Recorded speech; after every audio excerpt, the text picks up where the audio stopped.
So let's map and shape some brows that need some brow rehab. First thing I'm going to do is I'm going to take my conditioning cleanser and scrub her brows. I do this for every single client, regardless of the service that they're coming in for, whether they're getting a pencil fill in, wax, thread, or a tint, just because I feel like it adds luxury to the service. Not everybody gets a brow scrub, and a lot of clients actually don't exfoliate their brows, which I think is important, especially if you're trying to go through brow rehab and grow your brows back.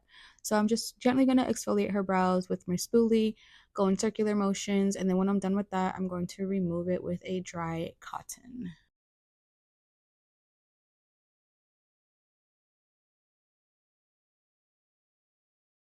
So once I remove the conditioning cleanser, I do like to follow up with a secondary cleanse with my pre-wax cleanser to remove any of the conditioning cleanser residue, any makeup, sunscreen, or oils from her skin. And I like to make sure that her skin is dry before I start mapping, just because I'm using pre-inked string. If the skin is damp, it's going to make the ink bleed and it's going to get messy. So then I like to brush through the brows just to make sure they're in a good position, and I typically like to find the center of the brow first, just to make sure that the brows are evenly spaced apart. And then depending on the client, I will either find the heads of the brow, the front of the brow first, or I'll start to find the bottom portion of the brow on this client. This is what I decided to do because we want the front of her brows to grow in a little bit closer. I find the bottom of the brow, I find the top of the brow, which is going to determine her thickness. I find the arch of the brow, which is going to determine how high her brows are. I use the dimple in her nose to find where the head and the start of each brow is supposed to be. And then I like to use the outer portion of the nostril up to the outer portion of her eye to find the end of the brow. I like to use the dimple in the nostril to find where the arch in the brow should start, which then we're going to taper down to the end of the brow. This is the way that works for me. I switch it up depending on the client. For this client specifically, Caitlin came in trying to do brow rehab. So we're going to take our micrometer and measure out her brows as best as we can. Brows are sisters, not twins. They're going to be as close as possible, but this is what we decided to do because Caitlin is tired of her brows being uneven. She's tired of her technician removing the hairs just because that's what it looks like it should be done. So I am going to measure her brows pretty down to the millimeter to start her brow rehab. So this is going to help me get the brows as even as possible. Again, like I said, brows are sisters, not twins, but I strive to have twins every single time. Does it always happen? No, but I get pretty darn close. Do I use my micrometer every single time? No, depending on the client and how I feel. So because Caitlin doesn't really have a shape, I decided to use a micrometer.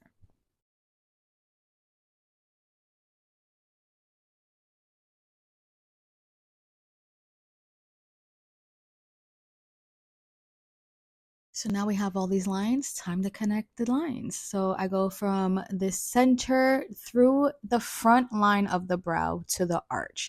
I don't want to take the line any higher than this because it's going to be outside of her natural shape. I strive to keep my clients' brows within their shape if possible. So as you can see, first we find the top of the brow from the front line of the head of the brow to the arch. Then we're going to take it and angle it down to the end of the brow from the arch.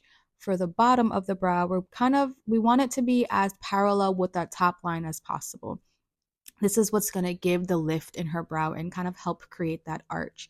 So I do that. And then for the end of the brow on the bottom, you want that to connect to a triangle. So you want her brows to always be tapered at the end. And this is going to help kind of really make the brows as sharp as possible.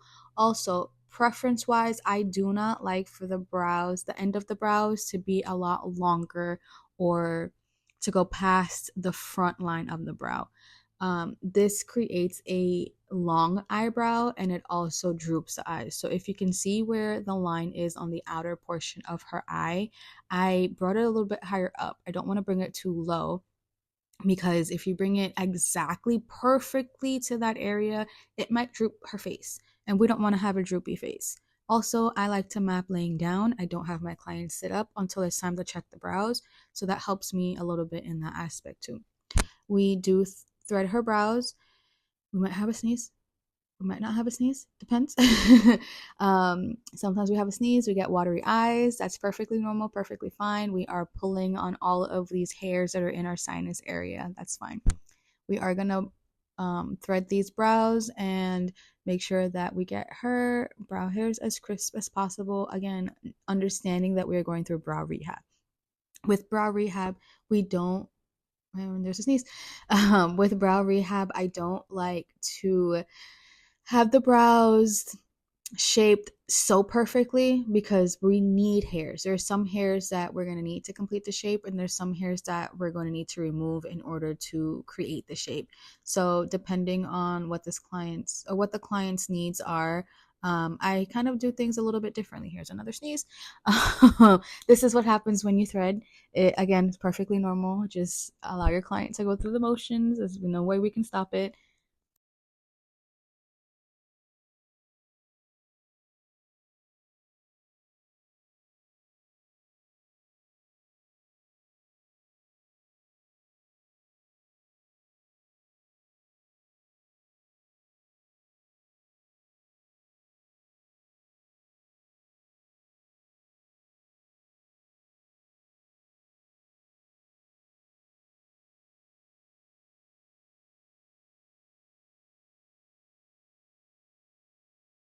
So then for the bottom portion of the brow, I like to have my client stretch. I like to have the hand of the eye we're working on her eyelid, and the opposite hand goes around on top of her forehead, and she pulls apart from each other.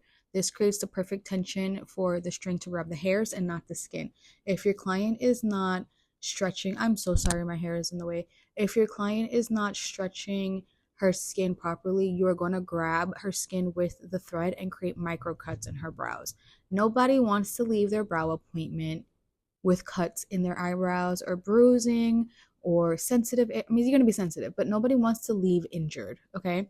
So make sure your client stretches as best as she can. And if you need her to adjust, make sure she adjusts because your client doesn't know what you need. So you have to guide her. So I thread, and then we're going to switch for the opposite side. We're going to have her do opposite hands. And if you can see, when you're threading, you need the area of the eyebrow you're working on to be free. If she switched her hands, which some clients do because they forget or they don't know, her arms are going to be blocking the area that I need to grab the hair. With thread, you need the string to grab the base of the hair, and you can't get to the base of the hair if your client's arms are in the way, right? So we're going to have her switch, go to the other side, switch hands, and again, guide the client. If her fingers are in the way, ask her to gently move down, move up, angle her. Sometimes I have to readjust my client's hands on the forehead a little higher, a little bit lower. It's okay. Guide your client. Your client is not going to feel some type of way, I promise you. And my hair. I really need to put my hair up in a bun. I'm so sorry. Curly hair problems. Again, grabbing those hairs at the root and pulling them out nice and gently. This is my favorite technique for threading. I can't thread any other way. I don't like the string in my mouth. I don't like to tie it around my neck because typically I do have nails on. It's very hard to tie a string around your neck when you have nails on. There is also like a tool that helps create this same motion that I'm doing, but for some reason the tool confuses me. I don't know how to use it, although it's the same hand motions. I'll show you guys that in another video, kind of like the techniques and different ways that you can thread. Caitlin chooses a pencil fill-in, and she is on her brow regimen every single day.